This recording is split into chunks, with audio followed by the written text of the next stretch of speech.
All right, so I thought that it would be fun to just start out with like a spicy hot take, because I've realized lately I'm just not a controversial enough person. It needs to be more So controversial I to need to be get more like all the controversial, attention. yeah, That's to get right. all the Yeah. attention, yeah, yeah. So what I want to start out by saying is that Girard is wrong. It's a great way to start the podcast. So That's it. for That's the whole people, thing.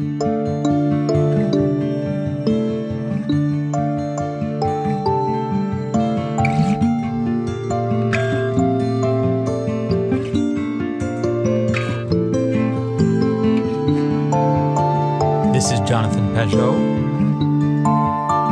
Welcome to the symbolic world.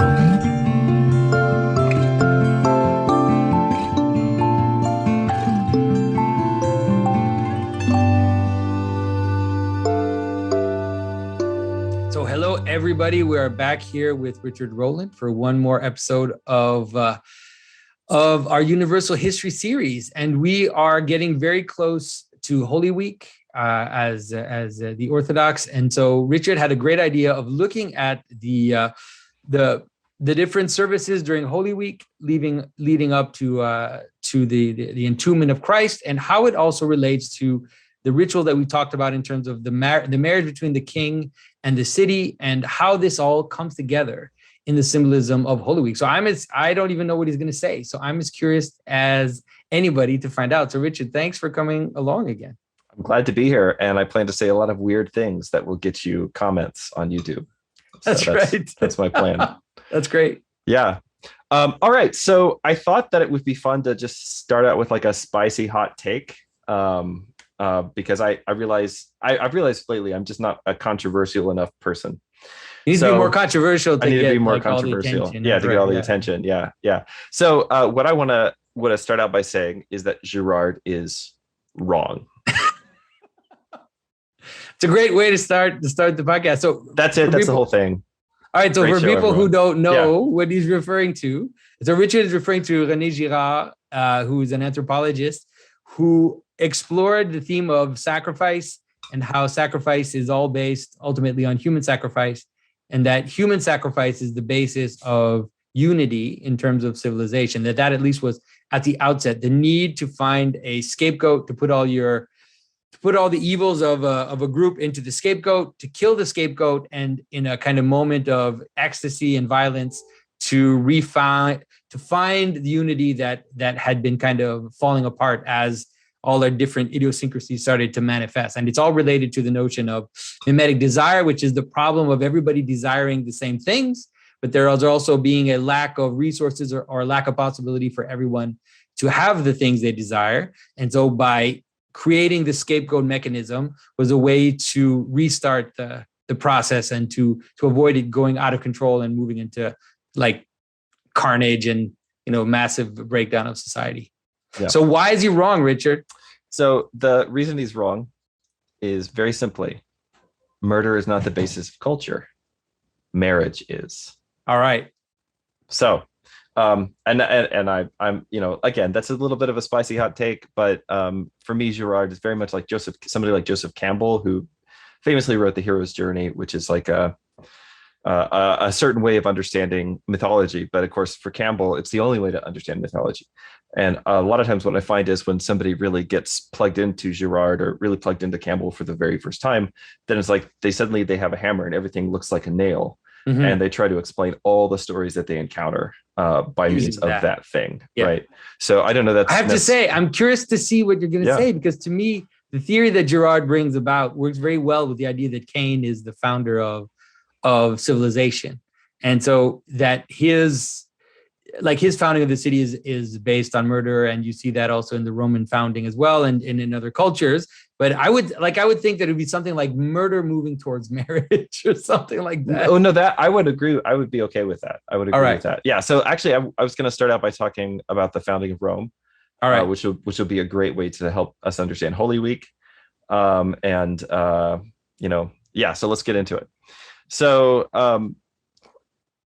the way to kind of to understand Holy Week, you have to basically and I'll preface this by saying this isn't just my arbitrary saying, oh, well, Holy Week has something to do with marriage and the founding of a city, because that's literally just the services. That's the text of the liturgy. That's what the church puts before us. So in the Orthodox Church in the East, we begin the first 4 days of Holy Week. In the evenings, we celebrate a Matins service, which of course Matins is a morning service. But typically speaking, in the Orthodox Church, we have this, let's say, like a sense of urgency that kind of kicks in once a big feast starts approaching, and everything gets bumped up a little. So in parish practice in the evenings, we celebrate something called the Bridegroom Matins, which is all about the tomb of Christ as his bridal chamber, right? So this is not just like an arbitrary association that I'm making. So to kind of understand what's going on here, you have to know a little bit about how cities in the ancient world were founded. And that is that cities were founded by mythical founders. And I don't actually care if you do or do not believe that these mythical founders were actually people who existed. For the purposes of the things I'm saying today, that's not hugely important. What's important is that people in the ancient world believed this and they embodied it in a ritual way. And it is a universal pattern. That is, This is really a universal pattern that you see in most cultures. They always trace back the lineage of the king all the way back. And at some point, the first person in the lineage is a demigod or is some kind of mythological creature. And this is something you see as in tribal cultures as much as you see in Mesopotamia or in Rome or whatever culture you're thinking of. Yeah, you have a mythical founder. This is a guy who founded your city. This guy has some connection to the gods, and basically you could say the goal of every king after him is to embody that founder, right? To make that founder present to the city again.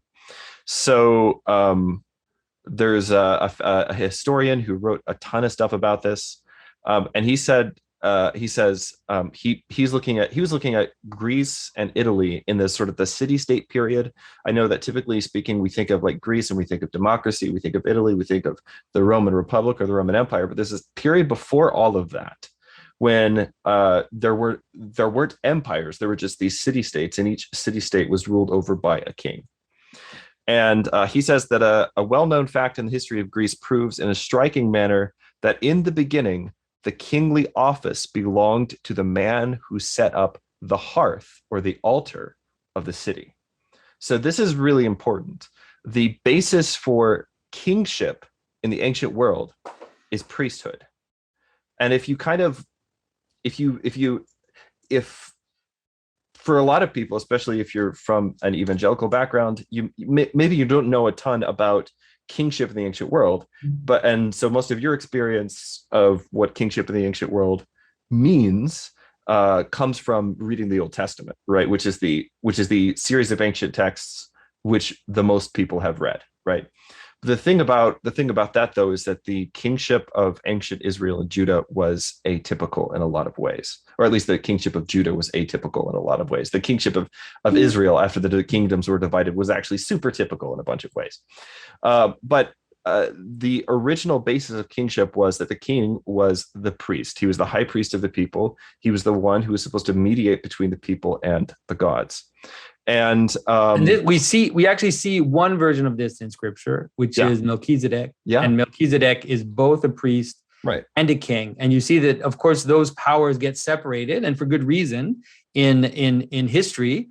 But there is a sense in which those that kind of stand above, right, the highest versions of these, have the two positions united in the one figure. And that's why Christ is the priest after the order of Melchizedek, right? Exactly. He rejoins these things. Actually, we're going to talk a whole lot about things that sort of get split or divided, right? And then the thing to know is Christ unites these things in himself, right?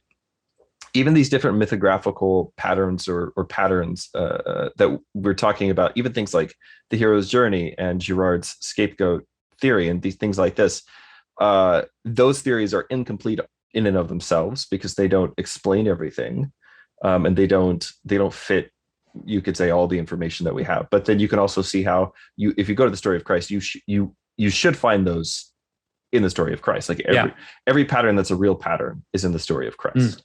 Okay, so so the king is the guy who sets up the hearth. He's the one who sets up the fire.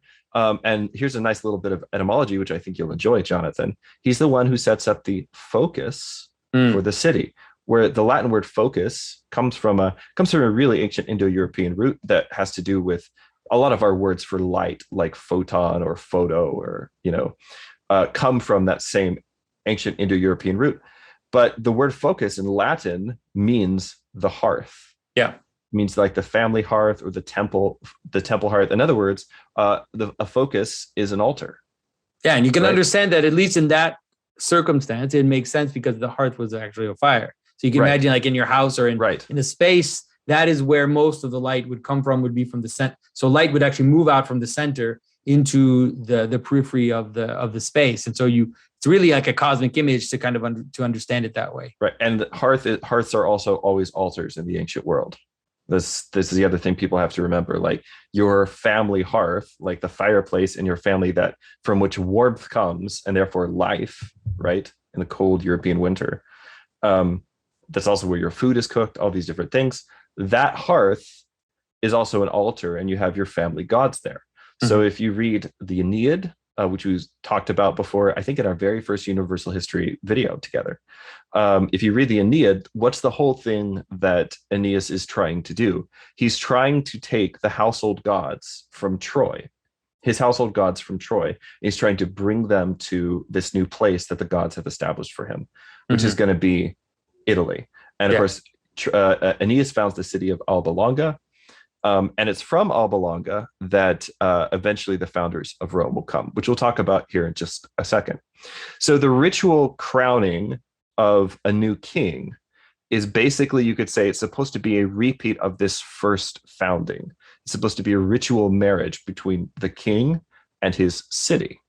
And this ritual marriage is handled differently in different cultures. If you want some good examples of this, you can just go study the life of Alexander the Great, who we've also talked about. It's one of these really liminal figures, a lot of connective tissue in the symbolic world, or the universal history goes back to Alexander. And one of the things that Alexander would do whenever he came to a new city is he would do whatever you needed to do in that city to become the new founder of the city, right? To become the new, the son of the Most High God of that particular city, right? So when he goes to Thebes, he does this ritual sacrifice to the Apis bull. In a lot of places in the like ancient Mesopotamia, where there's a lot of fertility cults, to become the king of the city, you actually ritually spend a night with the city, like that. They take the marriage to the city to like a really kind of a literal level. And of course, this is, consummated usually with like a temple prostitute.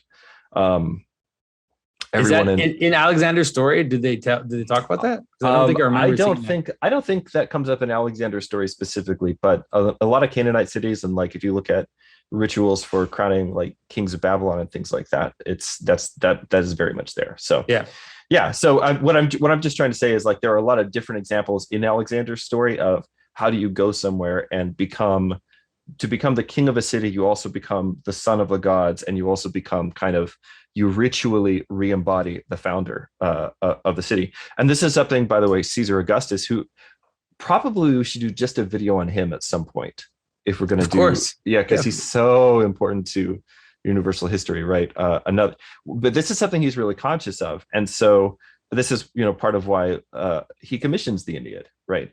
This is part of why he's, but also some other ways that we'll talk about in a moment. He really tries to consciously create this effect of being married to the city of Rome. Yeah, we also, people don't realize that the emperor was pontifex, like the emperor was also high priest in Rome. And you have images of Augustus, wearing more military garb, but you have images of Augustus where he's actually wearing a priestly garment, like his cloth over his head, and we don't recognize, but he's actually dressed as a priest. Yeah. So in a city like Rome, which is significantly less ancient than Babylon, for one thing, it's probably founded, right around the time of maybe the prophet Isaiah, something like that. So, pretty recent as cities go. But it's ritual prostitution was never so much a thing in Rome itself. There are places in like the Greco-Roman world that did practice ritual prostitution, but it wasn't so much a thing in the city of Rome itself. However, you could say that's like a feature of like the ancient fertility cult, and Rome is like a little more, man, I don't want to say modern, but it's because that's not even like correct in any way, but it's like it's a little more recent, it's a little more up to date, right? So what Rome does have, they don't have ritual prostitutes, but what they do have is the Vestal Virgins, right? Mm-hmm. So the Vestal Virgins are dedicated to the service of Vesta. Vesta is one of the hearth gods. Yeah. That, and in fact, her temple or her altar was sometimes called the Trojan hearth, right? So she's one of the hearth gods that sort of the hearth god that Aeneas was trying to rescue from the ruins of Troy and reestablish his civilization. So think back to this idea in the ancient world that the founder of the city is the king is the one who establishes the city's hearth.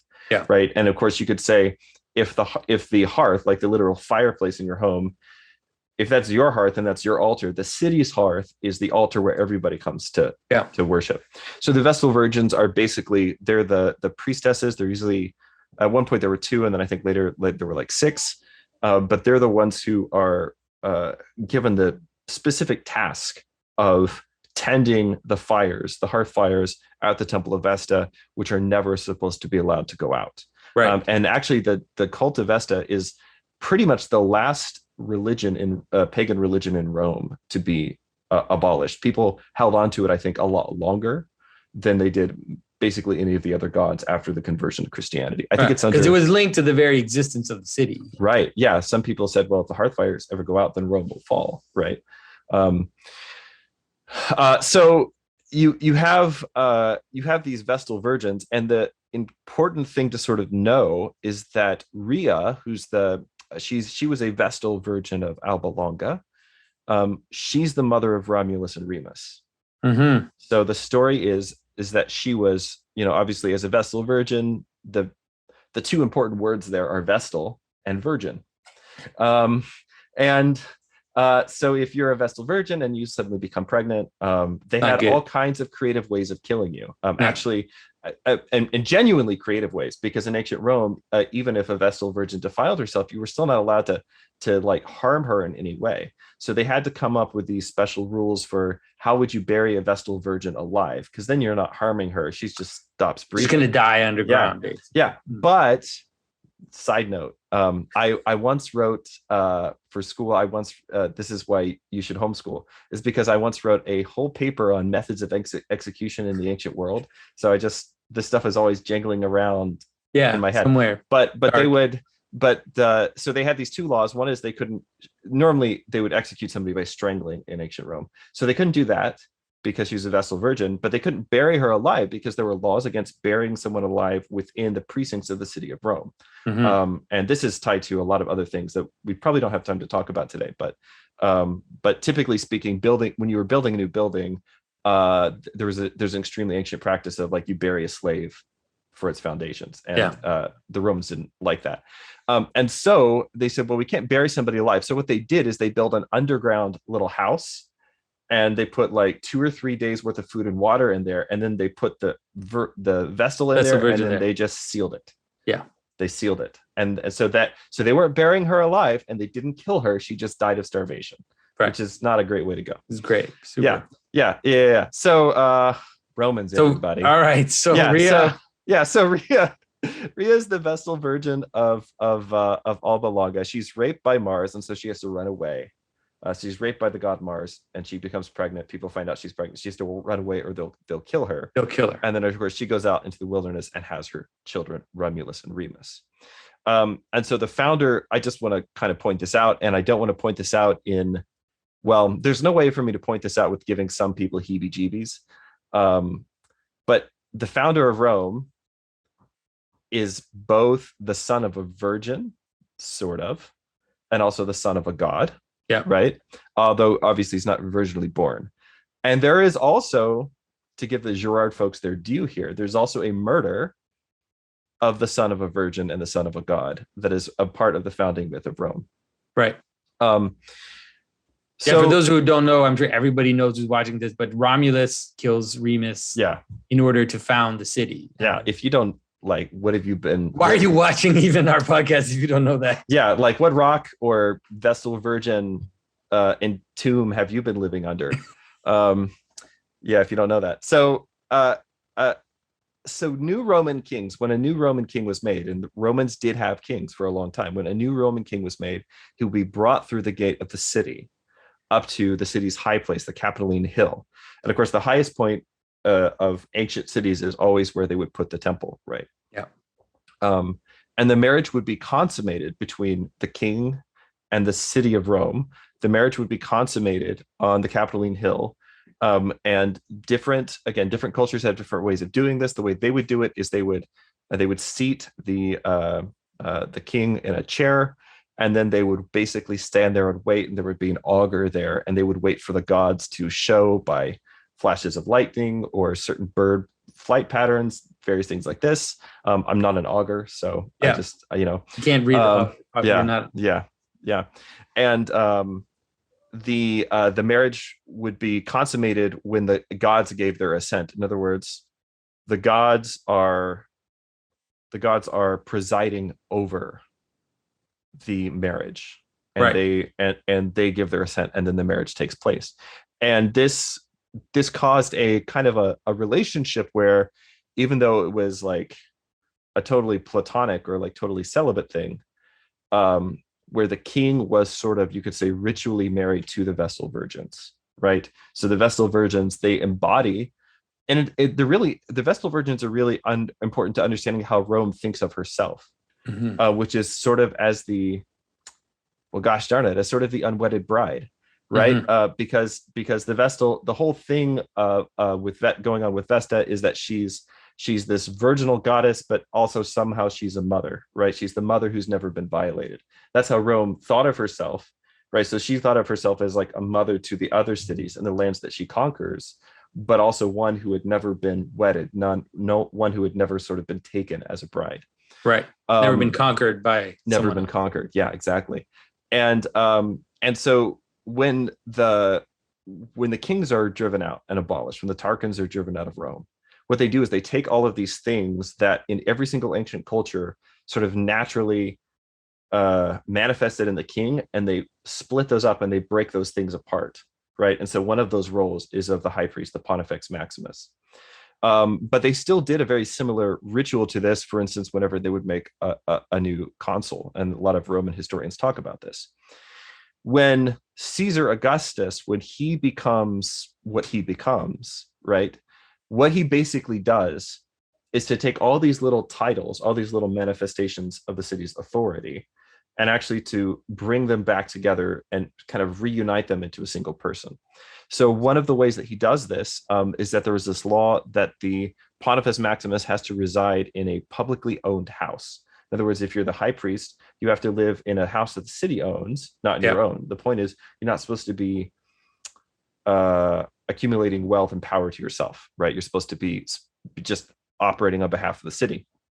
And so what he does to kind of do an end run around this is that he keeps his private house, but he gives part of it away to the Vestal Virgins and creates a new shrine of Vesta there in his house. So some of the Vestal Virgins come to live in Caesar's house. Symbolically, right, they're his wives. Yeah. Right. So what is he doing? He's sort of symbolically marrying himself to the city of Rome. This massively strengthened the connection between Augustus and not just the Roman state, like not just like the instruments of political power, but it hugely strengthens his relationship between Rome and everything about Rome, like symbolism, religion, all these different things, right? And so you could sort of see Augustus is now sort of the husband of Rome. And that's basically how Augustus becomes king without ever calling himself king. Right. In fact, he never really calls himself emperor for that matter. No. Yeah, he calls himself the first citizen, the first citizen. Yeah, it's amazing. Yeah. Augustus is an astounding character. super He's brilliant, just- brilliant guy. Yeah. Yeah. Okay, so that's a little bit about city founding rituals, and there's a whole lot more if you want to go down rabbit trails on this and kingship in general. There's a book. I think you can find the PDF on the internet for free because it's a very old book, but it's just called "The Ancient City: A Study on the Religion, Laws, and Institutions of Greece and Rome." It's a really, really old book that I think was recently translated in English in like 2001, I want to say. Mhm. But you can find a PDF of this out there if you want to read a lot more about this. So I'm going to kind of pivot from there, not so much pivot, but transition from there into talking about Holy Week. So Holy Week, again, we start out with this idea. So we started with this idea of the bridal chamber and with the service of bridegroom matins, right? And so we have Christ the bridegroom as kind of the central figure, and there are several parables about. I was just looking around. I have a Christ the bridegroom image around here. Icon. We'll show it. Yeah, We can we'll put one up. This is a really important icon. This will be the icon that'll actually be in the church for these 4 days. This is a really important icon because it shows Christ as a king, but as like a suffering king. Yeah. Because it shows him as a king, but he's got the scarlet robes that the soldiers put on him, and he has the crown of thorns, and he has the reed that they put in his hand. And so, of course, this is one of those things where symbolism literally happens, Jonathan.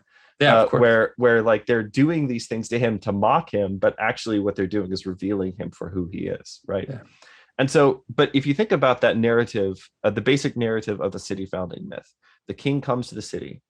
He right, and it's important to understand that it starts with the Palm Sunday. It starts with the triumphal entry. Yeah. So the king comes to the city and he enters in this triumphant way, right? People acclaim him. People, and you could say it exactly corresponds. If you've ever been to an Eastern Orthodox wedding, it exactly corresponds right to that, the entry into the narthex when the bride and the groom meet, right? And they're still out in the narthex, right? Still at the gate. But they meet and they're sort of like joined and they're betrothed, right? That's what Palm Sunday is. It's sort of like the betrothal, right? And then Christ ascends to the high place of the city of Rome, ascends to the not of Rome, of Jerusalem. He ascends to the high place of his city. Christ is both, divinely, he's Yahweh, the God of Israel. So this is his city. Zion is the city where God put his name, right? So this is his city, but also this is his city because it's the city of David, who is Christ's ancestor according to the flesh, right? So Christ is the king, right? He's the king. He's the king both, originally, why is the kingship and the priesthood split out originally? Well, in the Mosaic law, it's because God is supposed to be their king. Yeah. Right. And so by that standard, Christ is king he's king of the Jews, right? He's king of Israel.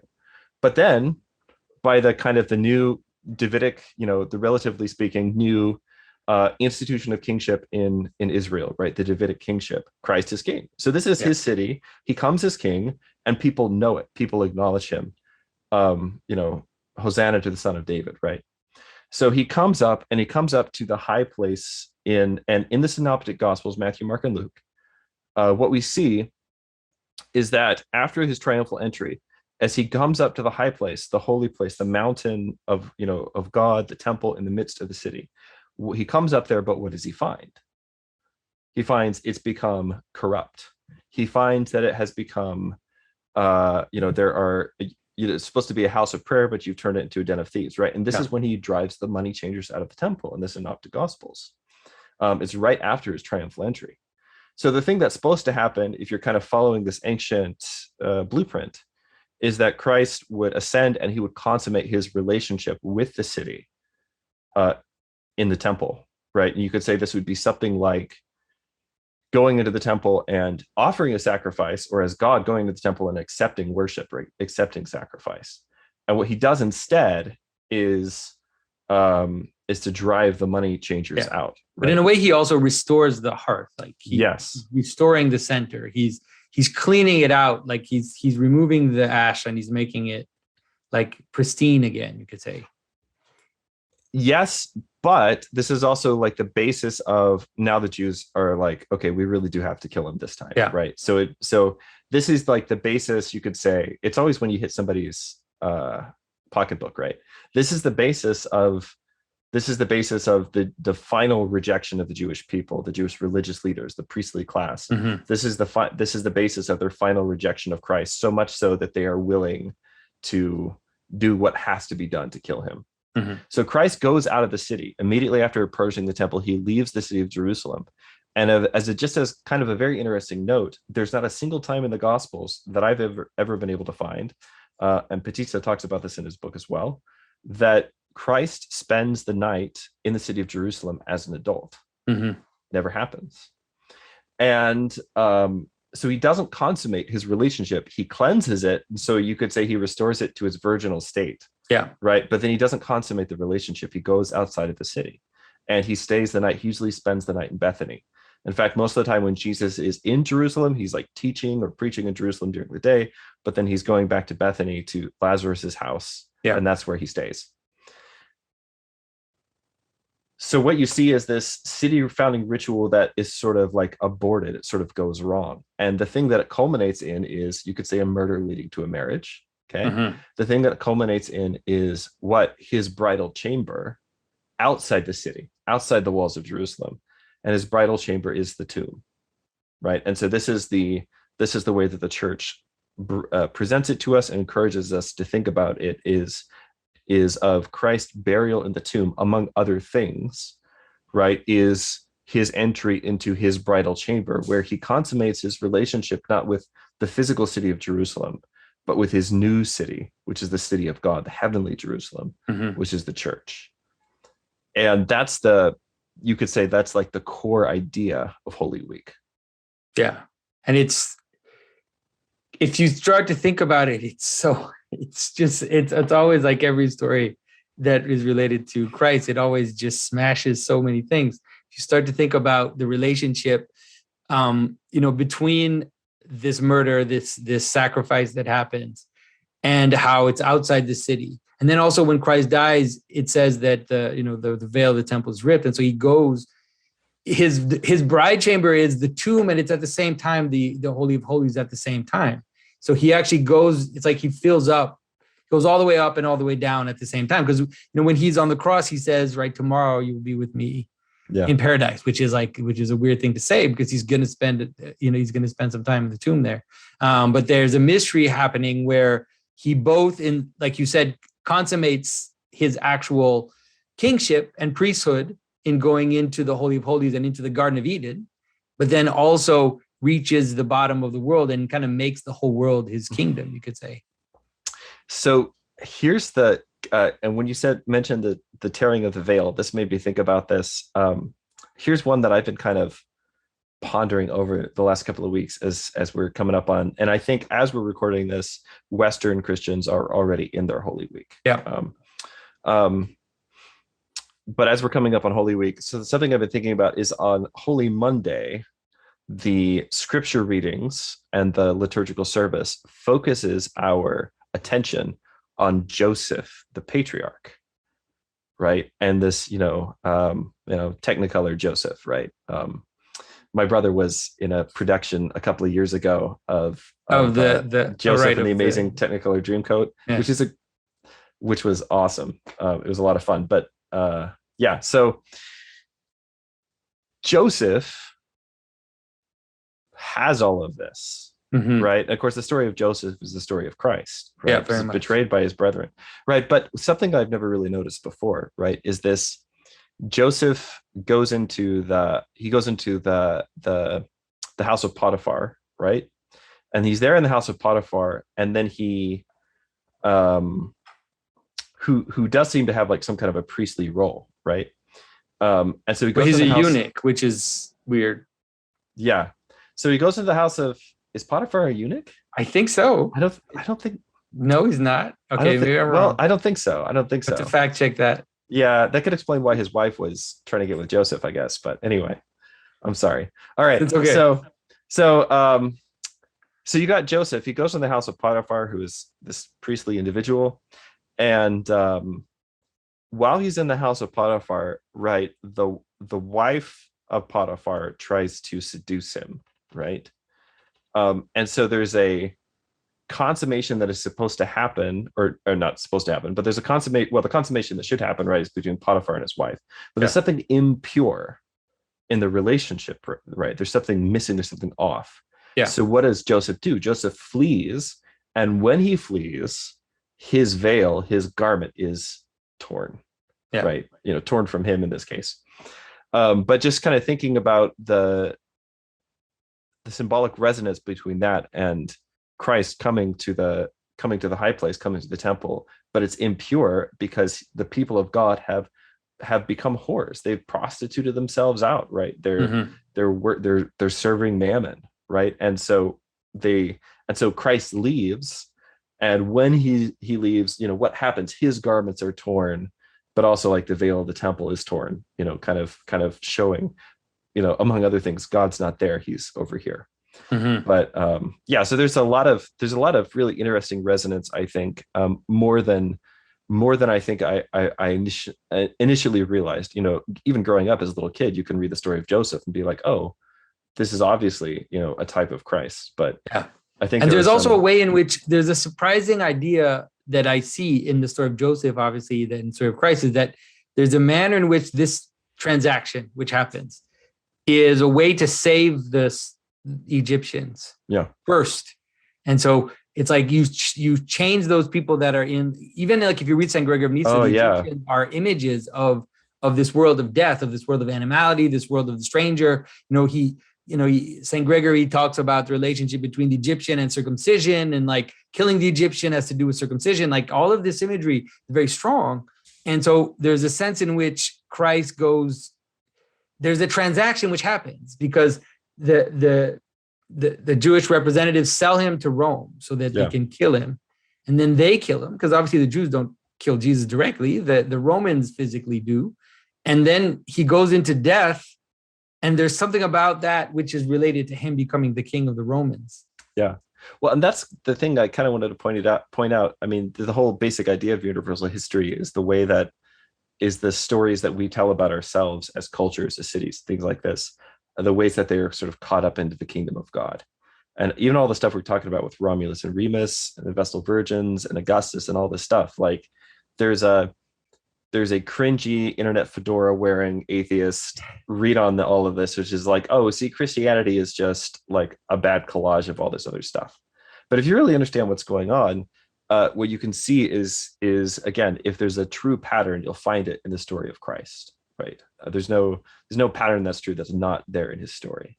And there's also a working out of this pattern, which is bringing it to a universal level. And it's like it's taking local realities and things that are somewhat off. Like a good example would be, let's say, the relationship between Mars and Vesta and the Vestal Virgin.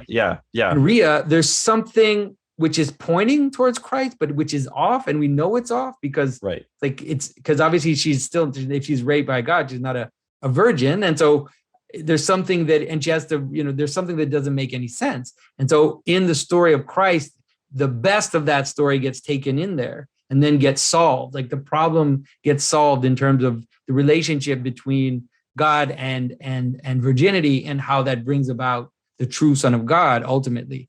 And that's something, like you said, which I think that for us, for a lot of Orthodox and for you and I, not only is that not a problem, but it is like a beautiful grand narrative poem that is happening all over the world, that is coming into its powerful resolution. Yeah, it's a feature, not a bug. Exactly, it's a feature, not a bug. Feature, not a bug. Yeah, that whole idea that you could say, like, to manifest the true king, you would need someone who is both a virgin and a mother, and to manifest the true king, you need someone that is divine and human.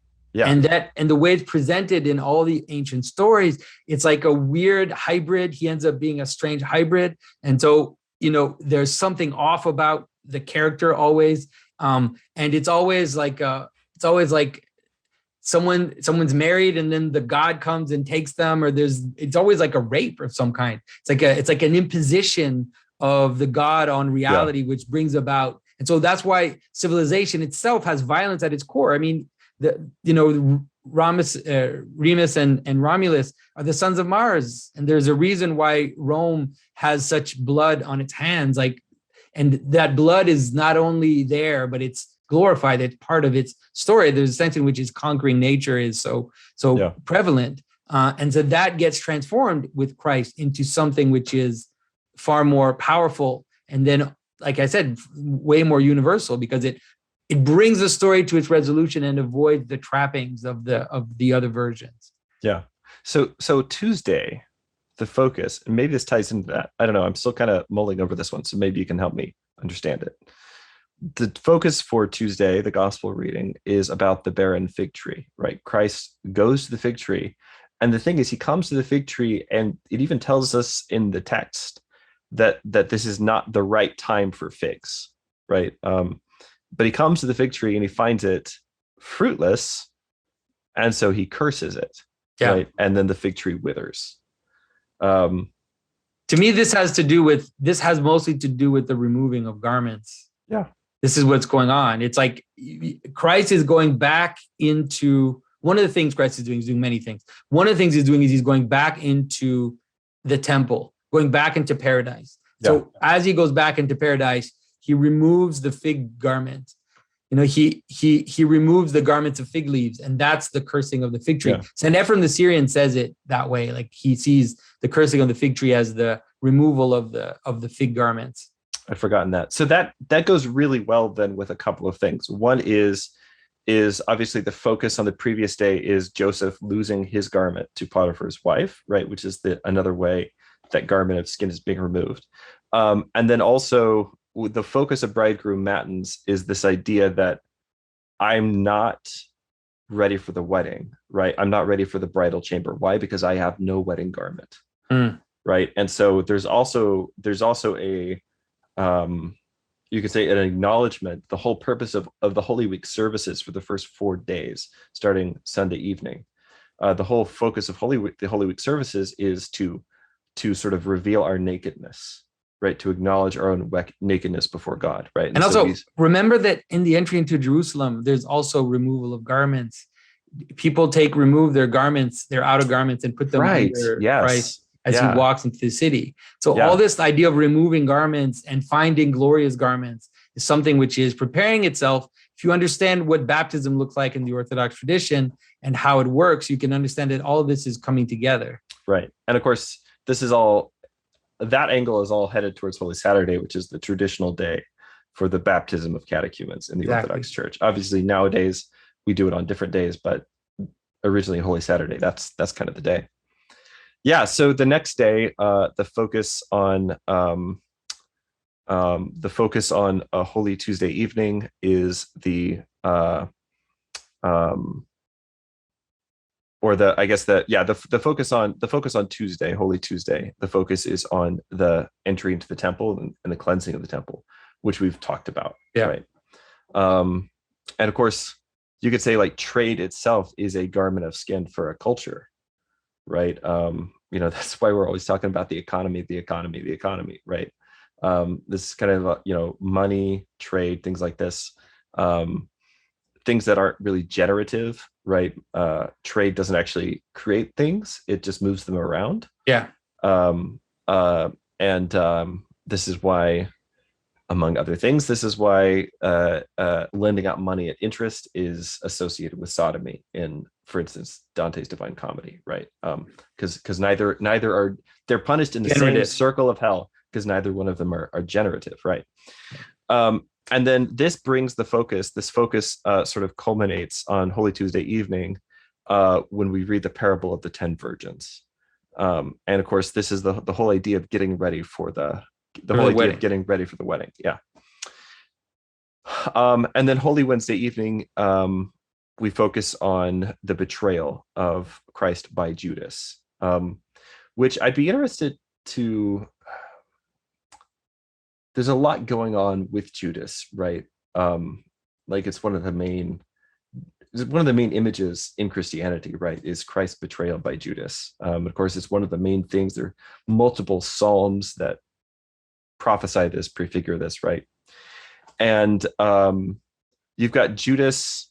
There's a an image that's just sort of fixed in my mind of at the mystical supper, Judas getting up and he puts on his cloak and he goes out, right? And then of course he's using, what is he betraying Christ for? He's trading Christ for money. Exactly. Right. Yeah. Which so is, the idea of exchange comes right. in, the same idea that was in the temple. Right. It's the idea of like exchange for a sacrifice, right?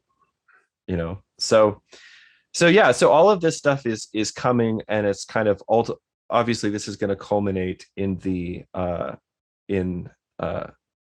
service of Good Friday, which in both the East and the West, it's been historically celebrated slightly differently.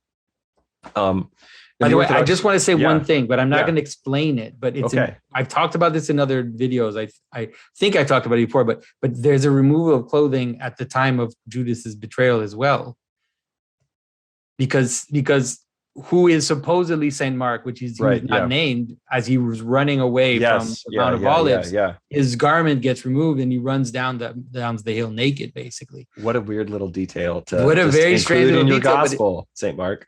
Yeah, that's right. Yeah, but it's important. I think it has to do with it. There's something about a weird, like this removing of garment in shame. It's not clear, but there's definitely a pattern, because you understand the Mount of Olives, as I've talked about this, how when Christ goes up and the disciples stay down at the bottom and they fall asleep, that this is really a very powerful cosmic image of going up towards the holy place, and then people forgetting. It's almost Moses going up and people worshiping the golden calf at the bottom of the mountain. It's a version of that story. And so the idea that as they run away, as they're running, scattering, as Christ is being betrayed, then there's this strange moment where it's almost the garment is removed. But it's so like the categories they just smash. It's hard. Everything jumbles up right at the Passion. Just like symbolically, it's very difficult to, you could say, like disentangle it, because there's so much going on, and there's things that seem to signify two opposites at the same time, constantly two opposites at the same time. So it's like, is it the nakedness of shame of Noah, right, in his tent that is happening, or is it, and the same with Christ on the cross himself, is his nakedness on the cross the nakedness of shame, or is it the nakedness in the garden? And the answer is it's both at the same time. Both, yeah. But it's just hard. You can't really hold it in your mind when you're thinking about it. Well, even things like, so Judas goes to who does he go to make the exchange? He goes to the temple, right? He goes to the temple to make that exchange, right? And then later on, when it's when they're at the, if not at the temple itself, they're in the precincts of the temple, because they're the house of the high priest. That's when Peter betrays Christ, right? And so you have. This whole, it's one. All right, we're not going to disentangle the whole thing. We're supposed to stay on the line of the bridegroom. I'm sorry. Because there's so much going on. There's so many things just converge all at once. I mean, this is the master pattern. This is that's right. It's the basis of the universe existing, right? Is this moment. So, and so on Thursday night, to talk a little bit about what we do in our liturgical practice.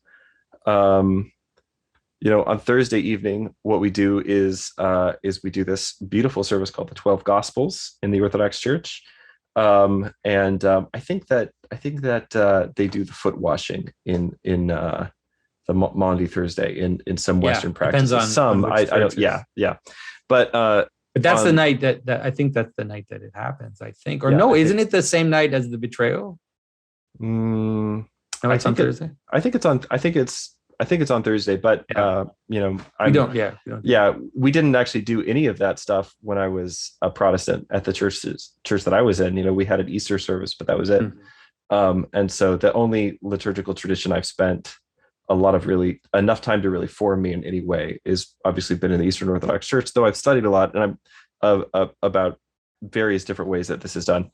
So in the Eastern Orthodox Church on Holy Thursday night, we're actually it's a Friday morning service, right?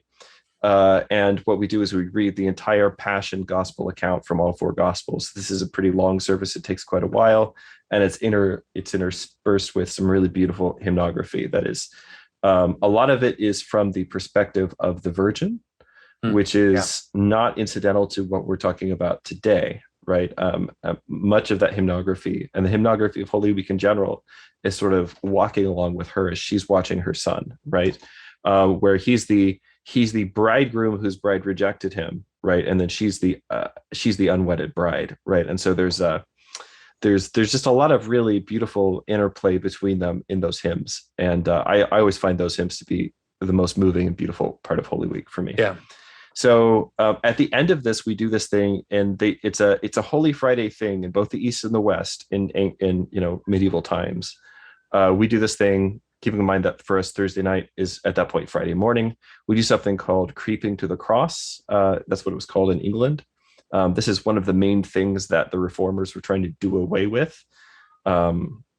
It's a whole different conversation to talk about the ways that, for instance, the English Reformation changed the way that the Holy Week was celebrated in England. But one of the main things that the Protestant reformers in England were really keen to get rid of was this practice of creeping to the cross, which is basically, in the West, they would veil all of the icons in the church, which is, talking about this imagery of veiling and unveiling, right? The garments of skins. So what they would actually do at the beginning of Lent is they would veil all of the images in the church. And some I know for a fact that there are still some Anglican churches that do this today. I don't think that this is typically done in Roman Catholic parishes like Novus Ordo, but I could be wrong. Some of them might do it. I'm not sure. But they have this practice of veiling everything. And then what happens on Holy Friday is that they unveil the cross. And they unveil a cross, and there's like a ceremony. In medieval England, there was a ceremony. They would do this, and the priest would sing, I had the words here somewhere. He would sing, "Behold the wood of the cross on which hung the Savior of the world. Come, let us worship." So he would sing this 3 times, and then while lifting the veil, and then once the veil was lifted, it's not just a cross, obviously it's a crucifix. The whole parish, the whole church would come forward, and they would kiss the feet of Christ, which is also something at the end of that 12 gospel services, at least in my parish, that's something we do, is we come forward at the end, we prostrate before the crucifix, and we kiss Christ's feet as we go out. And so this is, you could say, the moment of the wedding. And in fact, in medieval England, this would be the first time that you actually got to kiss anything in church all Holy Week, because they would normally in medieval mass in England, they had something called the Pax Bride, the peace. It's like the sign of peace, and it was like a little metal icon, and they would pass this around at the time of the passing of the peace in the mass. It was literally like something that you passed, and you would kiss it, and it was a way of if you were people in medieval England, for instance, didn't take communion except usually once or twice a year at Easter and maybe Christmas, right? So this was your thing that you got to do in the liturgy. And actually, if you passed it around in the wrong order, it was supposed to be passed around in the order of the social hierarchy of the parish. So if you passed it around the wrong order, fights could break out in the middle of mass. It was pretty fun times. Great, rowdy. Yeah, nice. Yeah, good stuff. But they wouldn't pass this during Holy Week because Christ was betrayed with a kiss, right? Which is another kind of weird aspect of the wedding imagery, I think. Yeah. Right. And so this would be the first time in the medieval West, like, that you would actually kiss something in church all week during Holy Week. And the next day, Holy Friday, in both the East and the West, what we basically do is we have a funeral for Christ. And so what we do in the Orthodox Church today, as probably many people who are watching this will know, is that we've got a couple of services, one where we're actually sort of performing a funeral for Christ. And so we have an icon called the burial shroud that we carry around the building. We actually carry it around the church. There are psalms, laments and things like this that we sing, and then we lay it in this ritual tomb, which we've actually built in the middle of the church. And the ritual tomb has a cool name in Greek, which I don't remember.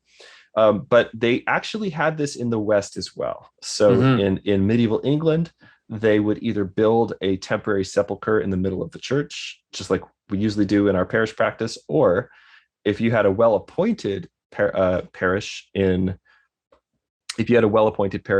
England, then there might actually be a permanent sepulcher kind of up by the altar, but kind of off to one side, and that's what was used. And an interesting difference in our practice versus the practice in medieval England is that, typically speaking, we lay two things to signify Christ being in the tomb. One is this icon, this burial shroud that we talked about, which is like a cloth icon. People understand that it's a shroud. It's a shroud, but on the shroud is an image of Christ laid in the tomb. Right. Yeah. So yes. Right. It can be painted. Sometimes it's stitched. Yeah. It can be a stitched image. It depends on kind of like a meta shroud, sort of, because it's like a shroud of a shroud. That's right. But then we take, and then we also take the gospel book and we lay it on top of that. And then in our parish, what we do then is we take the veils. I know there's probably a better name for these, but we take the veils that we would normally use to veil the Eucharist, right? And we actually use those. So if you read the scriptures, again, it's interesting to see, like, think about this idea of garments being removed, right? Because when Christ is laid in the tomb, he's wrapped, and then there's like another veil, a napkin that's kind of folded over his face, right? And a nice detail is that when Jesus leaves the tomb, the wrappings are empty, but the napkin has been nicely folded. Christ is apparently very tidy. I don't know what else to do with that, but and so when we lay Christ in the tomb liturgically, like ritually, we take these two veils, right, and we place them one over his face, and then I think one. Yeah, so it's a really beautiful kind of, maybe that's just like a Slavic thing or I don't know. We don't. Yeah, I've never seen that in our. I've never done Pascha at any other parish. So yeah, exactly. Yeah. So somebody out there who watching this knows a lot more than I do. So maybe you could let us know. All right. So in the in the West, in medieval England, just as an example again, they had a few different ways they would do this. The first thing that they would do is, instead of making it an icon of the gospel book, they would have the crucifix, which they would take and they would lay in the tomb. And then they would also have they would have had a pre-consecrated host, like a Eucharistic host. Yeah. And they actually they would put that in like a small pyx, is what it was called, like a small little container, and they'd actually place that in the tomb as well. Some churches, there's one church in late medieval England, just a couple of hundred years before the Reformation, that actually had a very beautiful, elaborate carved crucifix with a removable compartment in the chest with a pyx in it. And so what they would do for Holy Friday is that they would actually remove this compartment. They would put the consecrated host in that and then place it back in and lock it up and then put that in the tomb, right? Which is it's kind of cool. Like, I mean, it's interesting also to think about about the Ark of the Covenant and the manna inside the Ark, and the law inside the Ark. Because I've seen the Bible when we use the Bible, but the idea of putting an actual consecrated piece of bread there. Yeah, and what Duffy says, last video, I think we talked about, I mentioned the stripping of the altars, which is a really important book, I think. But he says that this sepulcher is the interpretive crux for understanding popular religion in late medieval England. Right?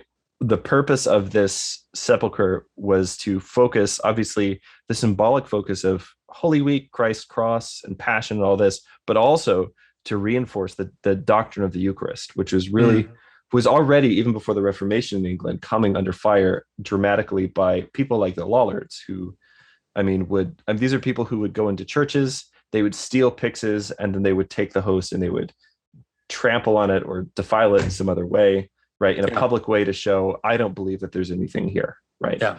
And so this corresponded with the watch that would be kept over the tomb, which is something we do in the Orthodox Church today. It's something they did in the medieval West as well. And in this watch that they keep over the tomb, there are a couple of things going on. One is there's the nice symbolism of like keeping the watch over the tomb, but there's also the fact that there were people who actually wanted to steal and defile the consecrated host. Right. And then also the fact that the pyx was usually made from, precious metal, as it should be. And so for all these kind of reasons, you would want to keep watch. So they would usually hire, like the church warden or other men in the parish and to keep watch all night. And this was in the Middle Ages, this was an armed watch that they would actually keep. And what it sort of means is like you kind of go, there are two kinds of people who keep watch over the tomb of Christ, right? There's the Mother of God who keeps watch over the tomb. This is in the Father St. Gregory Palamas talks about this. But then there's also the soldiers, right? The soldiers who keep watch over the tomb, right? And so it's like, which one am I sometimes? Yeah, so the body won't be stolen. Interesting. Yeah. So it's just interesting to see how these patterns kind of just like manifested themselves in these ways that Christians celebrate Holy Week. And then, of course, all of this culminates on with Holy Saturday, which is the day of baptism. It's the day that new Christians are received into the church. And it's also the day of, the harrowing of hell, the defeat of hell, in both the East and the West. For instance, in Anglo-Saxon England, before the Norman conquest, there was a really beautiful, it's basically a poetic rewriting of the Gospel of Nicodemus that they would actually read in Old English. They would actually read this liturgically in the church on Holy Saturday. So pretty cool stuff. And then Holy Saturday, obviously that culminates in the Easter Vigil. So, but it seems like if you just study the way that Holy Week has been celebrated by Christians in both the East and the West, everything sort of converges on the sepulcher. And I think the two symbolic patterns that seem to manifest the most are one, this pattern of the removing of the garments that you talked about, and then this idea, which is related to that, of Christ as bridegroom. Like what happens on a wedding night? Well, the bride removes her veil, right? What's interesting is that you really see like the difference between. You can see the difference. So we do have the notion of the glorious King as Christ ascends to heaven, as Christ resurrects. There's this sense in which, we see Christ up in the dome, that you have this glorious King, but you also understand that there's this glory, like this position that he holds, goes through the cross and goes through the tomb, and that it actually transforms the hierarchy. Like I talk about the notion that at the top of the Christian hierarchy is something like self-sacrifice. And that it's actually not, and it's not arbitrary. Once you see it and you understand it, you realize that that's actually how reality works. Reality actually holds together through self-sacrifice. I won't go into it too much here. You can find talks on my channel about this, but self-sacrifice, you see that in this image. Self-sacrifice is the kind of sacrifice that is the basis of marriage, right? Exactly. Of a true marriage, of a Christian marriage. The whole idea of like a sacrifice leading to a marriage, right? That's the. Because that's the thing, like putting, that idea of like the meta desire, right? And the idea of like let's take all that tension and that disagreement between us because we're competing for the same resources, whatever. Let's take that stuff and let's put it on the scapegoat. Well, that's a temporary solution. Yeah. Historically, what's the long-term solution that basically every human culture has come up with for saying, how do we share resources in a way that's going to be sustainable, not just for us, but for the people who come after us, is through marriage. Yeah. Right. Yeah.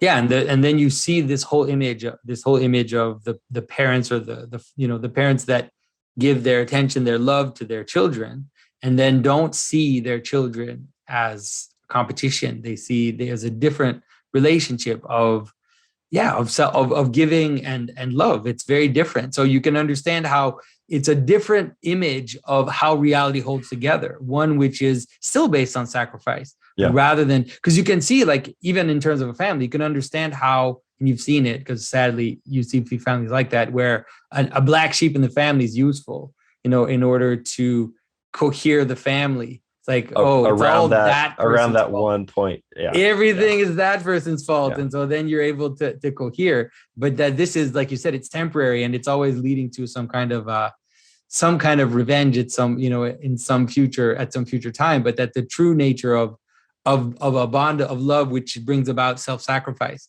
is the only one that really holds reality together. And what happens if you have that black sheep in like a family or even like a friend group, right? The more you commit to that, the less possible it becomes to actually reconcile to that person. Yeah. Because there's actually a danger. And I've seen this in families and friend groups and things like this, where there's a danger of, if we all decide we're going to forgive this person, then the thing that was actually allowing us to cohere is gone. And then the group just dissolves. Exactly. Yeah. And then then it's mayhem all around. Yeah. And so I think marriage is the famous Monty Python quote, strange women lying in ponds distributing swords is not a basis for a system of government. Well, I also don't believe that murder is a basis for a system of government, right? Or like a basis for a culture. Not because there's not some truth to Girard's ideas, but because they're incomplete, right? And I think that what we see in Holy Week is the completion, right? There is something of a scapegoat there. Obviously, Christ is both goats, as they say on Lord of the Spirits, right? But the focal point of all of that does seem to be, for me, in the tomb. And you could say the tomb that is a bridal chamber, that's the place where these things can actually join and cohere. Yeah. Yeah. All right, everybody. I think that's a great way to end this. And so I wish everybody I don't know when we're going to try to put that as soon. So for all of you that are on the Western calendar, I wish you a productive and a good Holy Week, and the same for all the Orthodox watching next week.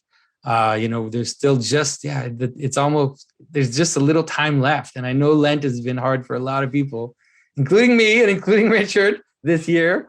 And so we pray for the grace to struggle through and to we'll all find ourselves in the glory of the resurrection. So thanks everybody for your attention, and we'll see you very soon.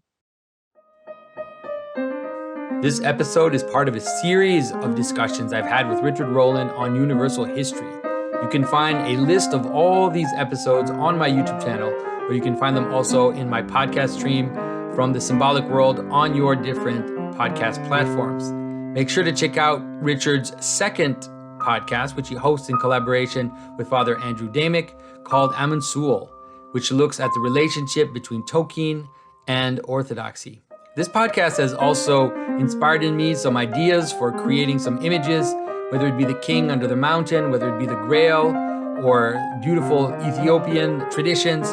I've created some products which you can find on my store, the symbolicworld.store, and there will probably be more of those to come very soon.